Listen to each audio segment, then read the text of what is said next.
Hey everyone, it's Angie with The Painted Feather, coming at you today with a video about distressing your furniture.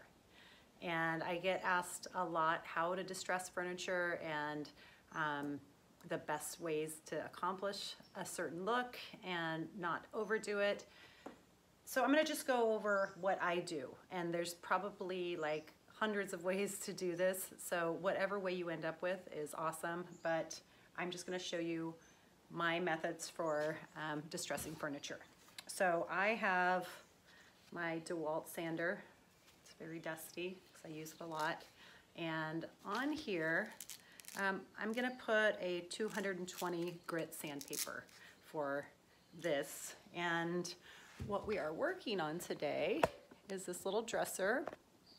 And what I have going on here is Dixie Belle Peacock and also Dixie Belle Caribbean in the Moonshine Metallics. So this is Moonshine Metallics Caribbean. And where is my peacock color? It's around here somewhere. Anyway, not important. So, and then this is the Beautifully Native Redesign with Prima Transfer. And I carry Dixie Belle products. I'm a premier retailer in Santa Rosa, California at Whistle Stop Antiques.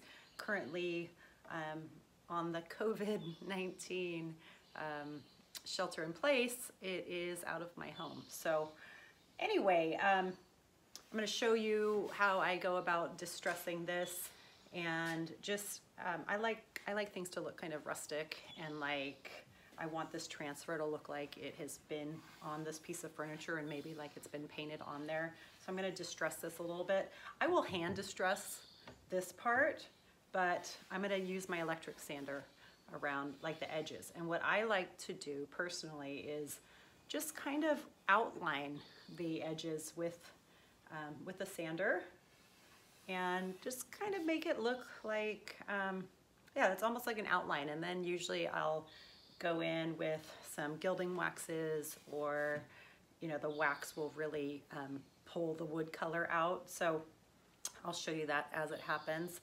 I've also, see if you can see this, on the side of the drawers and the inset part of the side of this dresser, I have used a stencil, and I use the Moonshine Metallics on that too. I need to clean my stencil off, but anyway, I use that with a little roller.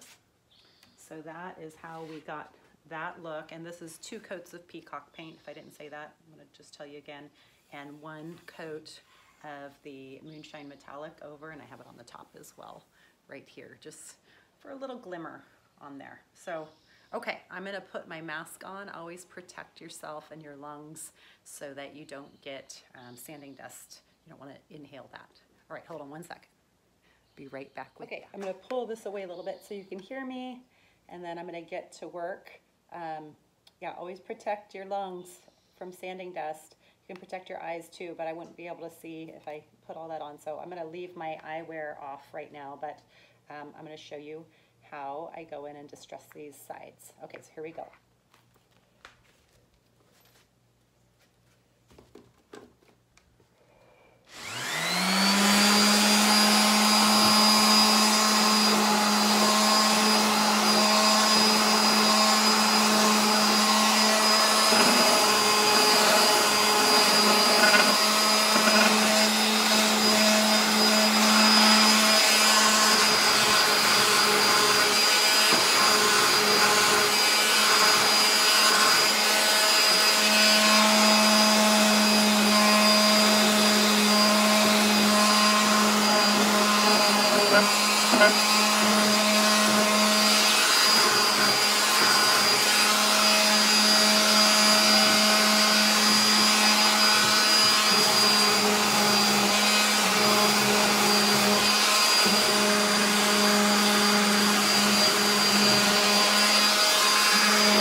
Okay, that is where we're at right now. So I did my edges, and then I just picked some random spots to go in and sand. And underneath this paint, I had sanded down the original, which was kind of white and different colors. And I like to have some of that show through. So right now you can see a lot of the sanding dust and the irregularity in the finish right now. When I seal that, you won't be able to see that as much. So that's gonna look a little different, but I'm liking how that's looking. I'm gonna push those in too far because I won't be able to get them out, but I really, actually, I think I'm gonna probably go in a little bit more and pull some of this because it really ties in with the color of the transfer too. So just have fun with it. And I think a huge difference though is first going and layering, you know, or outlining so that you have a consistent kind of a border, and then doing some irregular spots. That's kind of a cool thing to do. So then as far as the transfer, I'm going to show you how to lightly sand that. So I need my sanding sponge. Okay, so got a sanding sponge here. This one is a well-loved one. So I'm just going to show you how to distress the transfer without ruining it. So just lightly going over the transfer. Sometimes I do take my electric sander to it, but gently.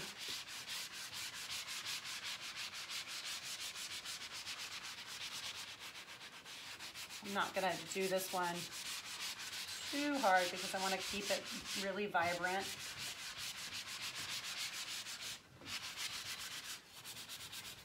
There was a piece that got a little messed up right here, so I'm going to sand that part really well because that way you won't be able to tell. And when you sand these little edges, you can't, like you can see kind of the clear edge of the transfer, and when you lightly sand like this, it makes it kind of disappear. So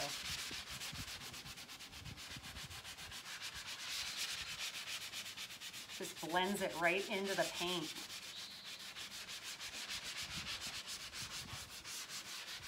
And if you have any like extra that went over the edge on the transfer, this really helps kind of get that off of there.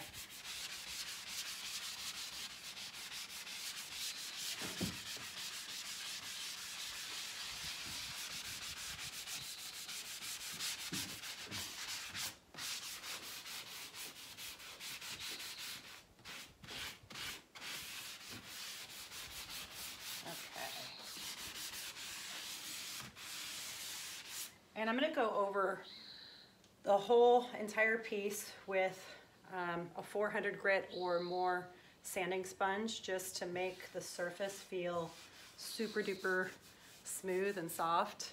Like it's like butter. After you paint these and you get the sealer on it, it just feels really, really nice. So this is actually a 400 grit sanding sponge, so not going to do the damage to the transfer like if you use a 220 or 120 or 6, you know, whatever you use, it's not going to damage it like that would. So to make it look like it's been there.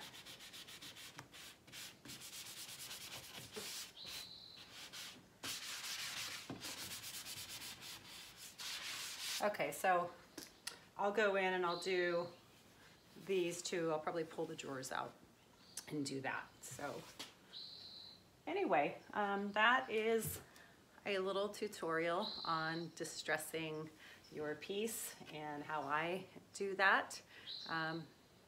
Yeah, send me questions if you have any questions about distressing your furniture or any other questions.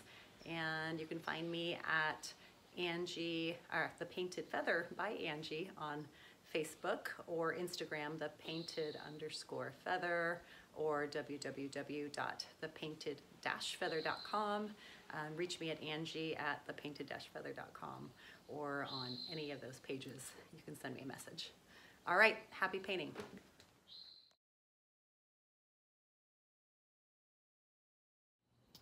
Okay, so here is where I am at with this now. You can see the distressing on this. See how it looks?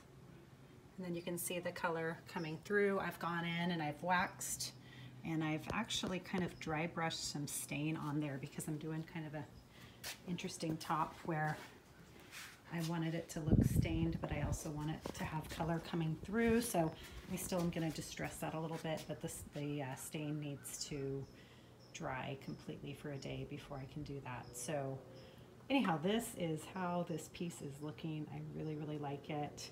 Love kind of that shabby boho rustic look, and I think it just really ties it in. It wasn't beat up enough for me earlier, but now I think it's looking great. So hope you like it, and watch my page for more videos soon.